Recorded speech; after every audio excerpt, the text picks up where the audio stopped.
Testing mic, testing mic, testing.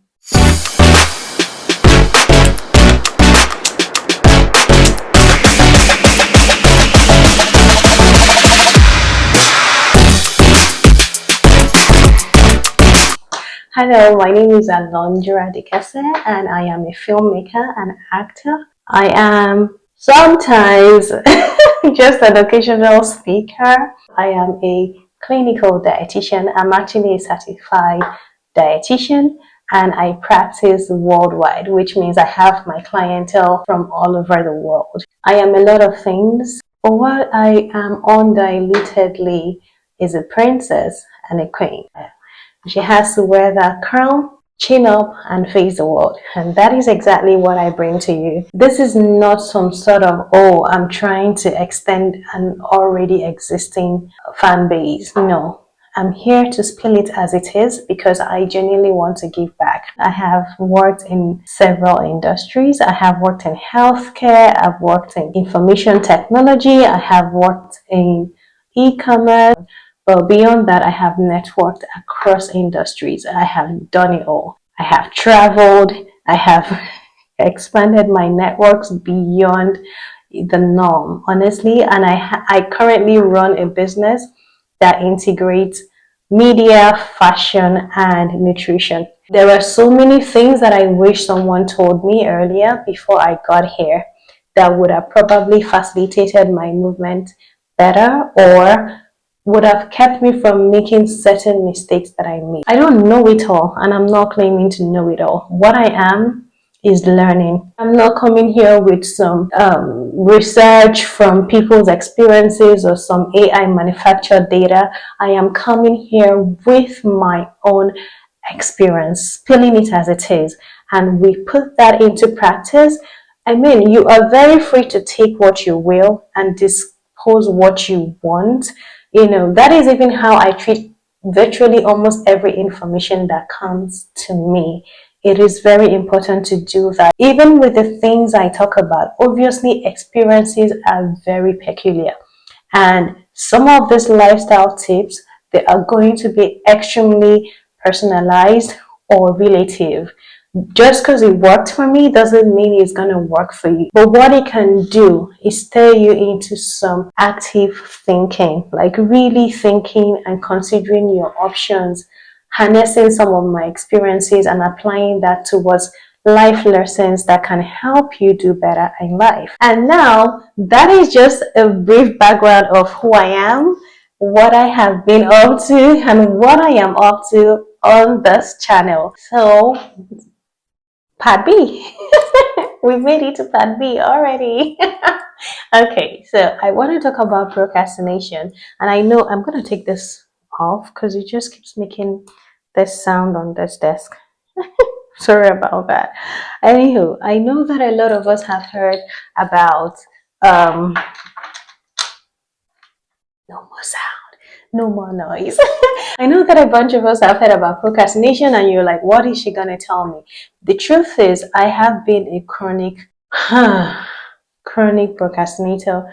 And if this was like some AA class, they'll be like, hi Alondra, because I'll be like, hi everyone, I am a chronic procrastinator. And they'll be like, hi Alondra, because oh my gosh. Now the funny thing is, I thought I was doing things fast, and if you had told me that I was a procrastinator, I would have looked you dead in the face and be like, don't ever say that to me, because I was always active and busy. But guess what? Procrastination is not just about not doing things, it's actually also about not doing the right things. So you could be busy, you could be engaged, you could be trying out stuff, you could be really working hard, but still procrastinating. Because in a very active sense and in a very logical sense of what procrastination is, it's actually the fact that you're not getting the main task done.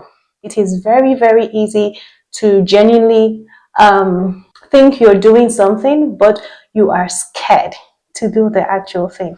I understand that most of the things that cause that kind of procrastination are things like self-doubt, anxiety, the feeling of not being ready, the lack of resources, and then the realization of life's challenges. Now, for anxiety, obviously everyone is very anxious to start, especially if it's something that's going to bring you to the limelight or it's going to take you out of your comfort zone. Anxiety is one of the reasons that we hold back on doing certain things, right? Now there is self-doubt because we have that imposter syndrome. You're like, who am I to do this? Am I sure I can do it? What if they don't like me? What if they don't like my idea? What if my product doesn't sell? Wait, where to where? Why would they think that I can do it? Am I even sure I can do it? By the time you ponder on all those things, you start to procrastinate and you're like, instead of me to open a business, let me just open a WhatsApp account and start posting memes. Maybe if people like my memes, then from there I can now start telling them, okay, or I want to start selling hair, or I want to start selling baby clothes. That is self-doubt. That is self-doubt kicking in, and you're doing something, but you're not doing the actual thing. Another thing that actually causes procrastination is lack of resources. This is very relatable because only very few adults can brag that they have enough resources for any project at hand. Now, resources are not just physical or material. Sometimes they're immaterial, like time, like good health, like location, like network of friends. So sometimes resources are not just money. Sometimes it's the fact that you have a 9 to 5. You don't have time to do your other side hustle, or to pursue your hobby, or to start that project, or to make that travel, or to finish up putting your business plan together, or to create that website. That is a constraint. It could also be the fact that you don't have enough network, or if it's something that requires a network of friends to come together, or a network of people, a chain of people to work together on, you don't have that. Some people have great ideas or great concepts, but they don't have the network. For example, when I came into Canada, there was this brilliant filming idea that I had, but I didn't know enough people. And most of the people I knew were older adults, and I needed younger adults. So that was a constraint. That is an example of limitation in resources. And then the realization of life challenges are things like when you want to do something and you want to kickstart, but then you find out that, oh wow, if I start to pursue this, I will not have time to do the work that pays my bills. Or if I start to pursue this, I may not have enough funding for a priority, and then you start to do smaller things, or you have to start deferring your goals and deferring them as far as you can because of that realization of life's challenges. Now, I am not here to discard any of these impediments. Impediments are what they are, impediments. However, there is a way to rise above such challenge. There is a way to conquer procrastination in your life. Now, this is for people that are passive procrastinators, as I was, and people that are active procrastinators. Now, you may not know this, but I started acting at the age of 11. I was super young when I started acting, and acting is something I love so much. It gives me so much joy, gives me all the goosebumps and all the fibers in my body stand when I see a good movie, or I see great acting, or I'm even acting it.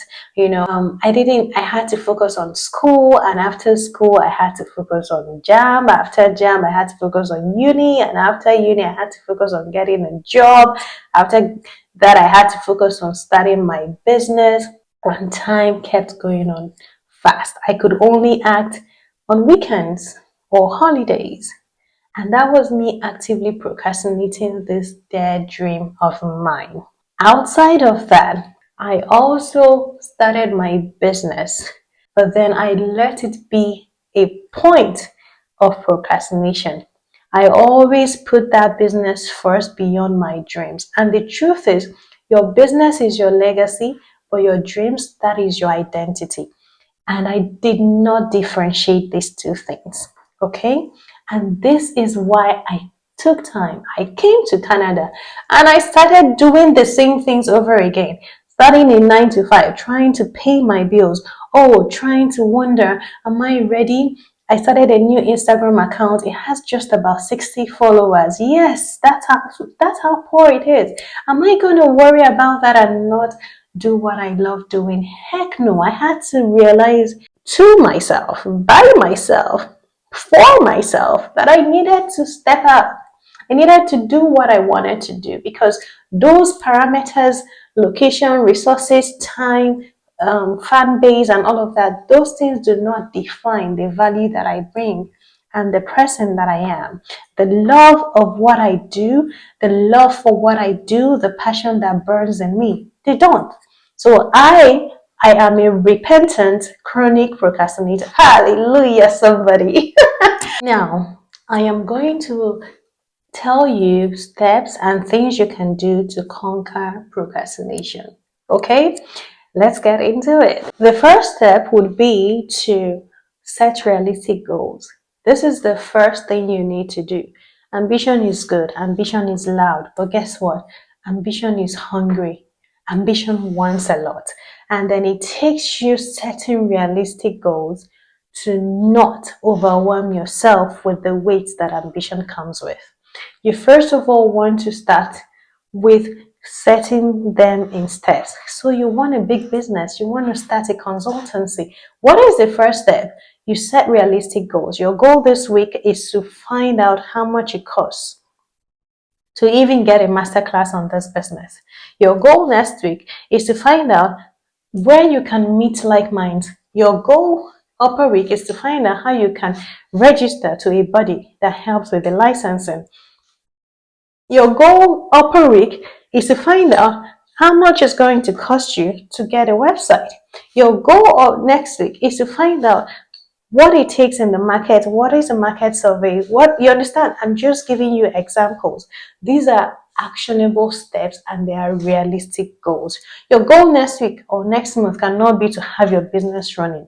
You are going to choke and you are going to trip because it is not realistic. So that is the first step. Set realistic goals. Be very honest and true to yourself as to where you are.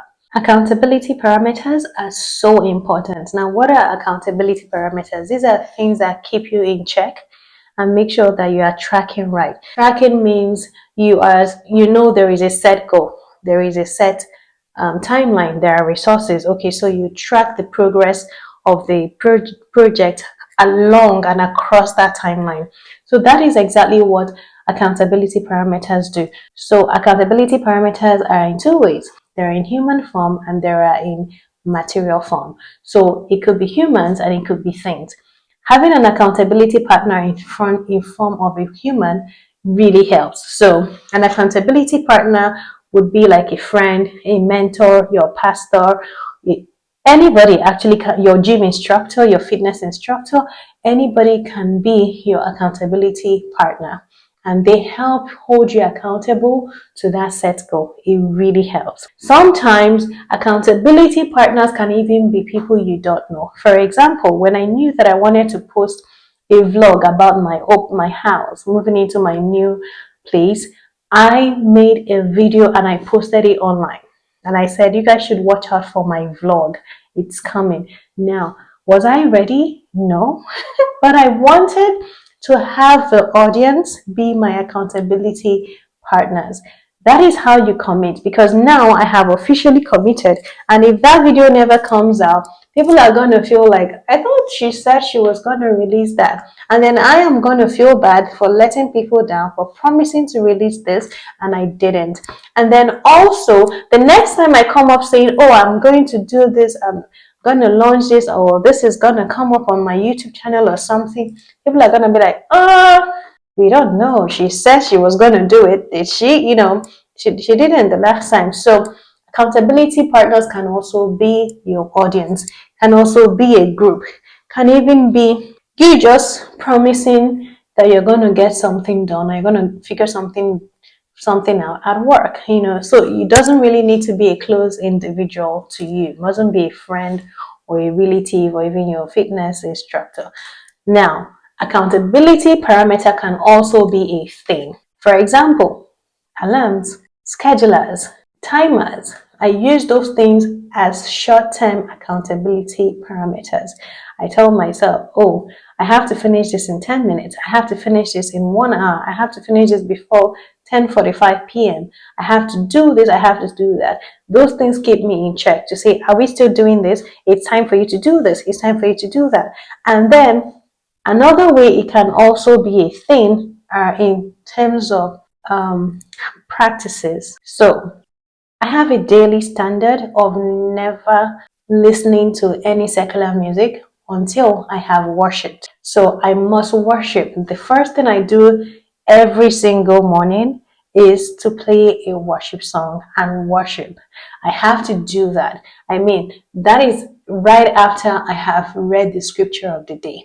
And now I have a Bible app that sends me the scripture of the day to keep me accountable in growing in the word, because every day once I wake up, I see verse of the day, I read it, I have at least taken in one verse from the scripture for that day. Accountability parameter can also be in form of self-deprivation. Sometimes you can be like, I'm not going to eat unless I'm done cleaning, or I'm not going to watch that movie until I'm done with putting this resume together. You understand? So I deprive myself, and you should too. Now that leads me to the next pointer, which is deprive yourself. You have to deprive yourself. You can't indulge everything that gives you pleasure, or I think is pleasurizes. I think that's a word. You can't always indulge those things and think you will be meeting up with tasks and timelines. You can't. It's not possible. You can't see a good movie and successfully put your website together. You can't eat and successfully have time to go do your networking. You can't play games all day, video games all day, and successfully have time to do your work that pays your bills. Like, you must learn to self-deprive, because when you self-deprive, you now feel rewarded after you have completed that task and you're able to do it for yourself. Now, statistics says that when we complete a task, we release dopamine. Dopamine is released to our brain. Now, dopamine is a feeling that comes with satisfaction and fulfillment. And then what it does, it is kicks off in us another drive to complete another task. And that is how it works, right? Another thing that happens to our brains when we actually accomplish a task is that it clears out the memory, that short-term memory of that task that has been hanging on your brain. It clears it. See the brain as a memory card or a storage space or a hard drive. So once you complete a task, it gives your brain that ease to decongest that part out, to take that short-term task out and make room for new ones. So it's also very good for your mental health. It's very good for your brain health. Another pointer would be for you to channel your focus. It is great that you have so many things you want to do. It is great that you have so many things you're good at. But for you to achieve anything and not procrastinate, you have to channel your focus. Just before I did this video, I was trying to clean, and then I wanted to tidy this space as well. Now, I knew that I wanted to tidy the other space first because I already started there.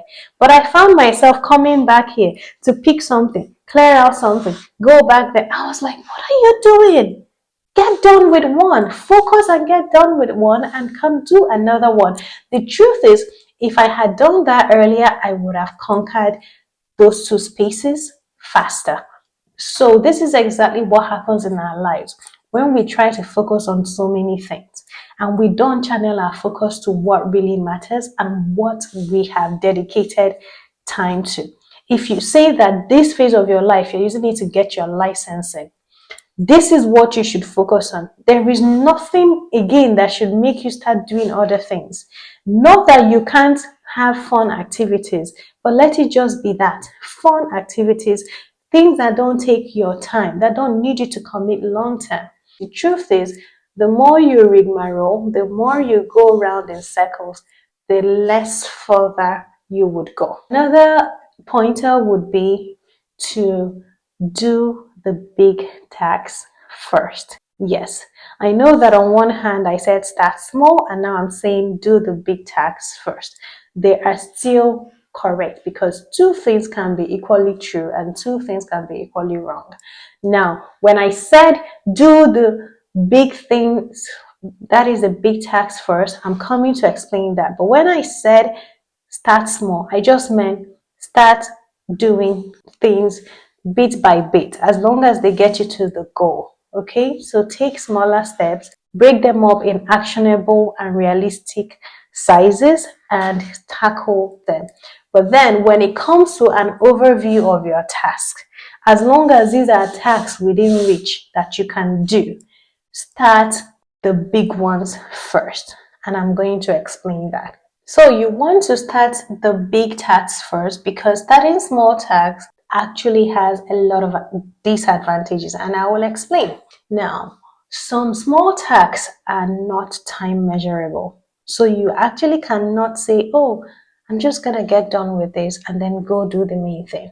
It is difficult, like returning calls to loved ones. I love to gist with this person. Oh, we need to catch up. Oh, we need to talk. Oh, I need to share this with them. But then I need to finish my presentation by tomorrow, for tomorrow. Or I need to study. That is a perfect example. I need to study, and then I have to speak to a loved one. Now, because small tasks, because they appear small, it's not a lot. It's just to talk to a loved one. Now, that looks small, but it's not time measurable. So you might find yourself talking to this loved one for over an hour, 2 hours, 3 hours, and it soaks up your time that by the time you are done, you find out that your drive towards the big task reduces, because obviously energy has been transferred to another task, which is of less importance given that time and sense of urgency or priority. Now, apart from small tasks not being time measurable, some of them, now, small tasks have a way of creating a sense of false ecstasy.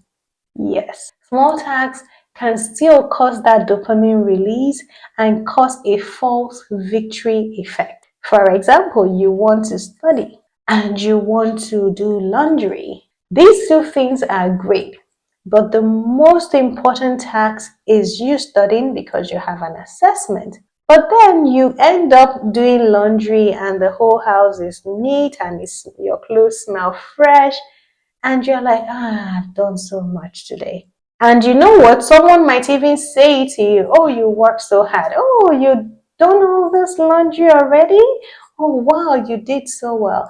And then the false victory effect kicks in. And then you find yourself not having studied because you did a smaller task first. Another reason why you shouldn't do smaller tasks is because they sap off energy for the bigger task. And this is a no gain saying. Now, there are exceptions to this though, because I come bearing good news. You can do smaller tasks if these things are very time bound.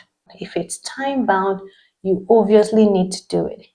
If it is a task that has to do with your spiritual growth, listen, small steps in your spiritual journey, they count. So small tasks also count. Anything that commits you to God, connects you to your creator, that is of spiritual relevance to you, and make it a small task. Because if you were doing a long task, even if it's spiritually related, where there is a very, very pertinent big task, you can be doing the right thing, but at the wrong time. Now, so if it's something I do, small tasks that connect me to God, because I have to start my day with God. I have to do the big tasks with the grace of God. You can also do small tasks if they help you prep for the big task. For example, warming up your voice before you go to speak to an audience, making some notes, or taking a walk before a big presentation. You definitely can do the small tasks, because what they do is they prep your mind and make you ready for the big task. They improve your productivity for the big task. Lastly, you can also do small tasks if they spike up ideas for the big task. Exactly like what I mentioned earlier, maybe taking a walk or jogging. Some of these things can actually spike up your creativity or ideas for a bigger task.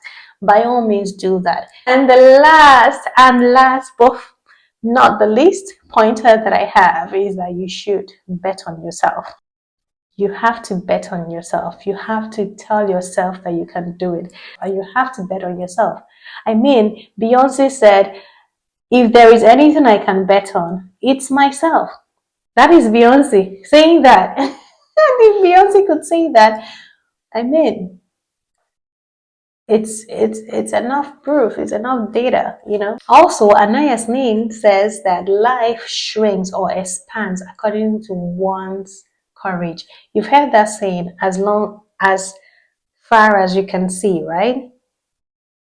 That was exactly what God said to Abraham. Your life expands or shrinks as much as your courage. I couldn't even have gotten 1/10 as far as I have without being extremely bloody audacious. I go for it, I bet on myself. I say, never doubt me, please, because I will prove you wrong.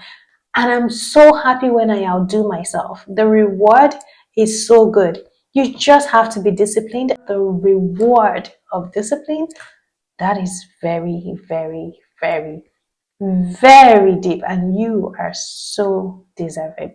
Never doubt that. I hope some of these tips were able to help you to see a few things that you may have been doing wrong. Trust me, I am very chatty, but it's gonna get a lot more insightful because I'm coming with life tips, I'm coming with life stories. I'm gonna gist you guys. Oh my gosh, filters off.